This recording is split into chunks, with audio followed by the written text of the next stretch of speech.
So here's an update to my video about me moving all the snow for the blizzard of 2022 and my tenant's cars.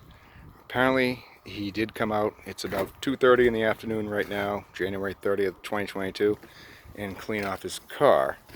However, and keep in mind, I did all this so they could do it. 2 shovels, literally 20 feet behind me.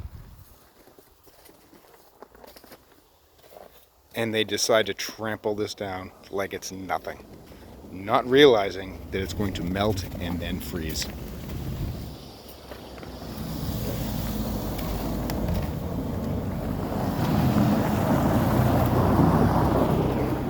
So, I did all this, cleaned all that shit out, along with the garbage cans, and I offered them when they moved in 3 years ago to do snow removal for them for an extra $20 per car. And this is what's left behind because they refuse to pay. Yet they have a 72-inch television in their house.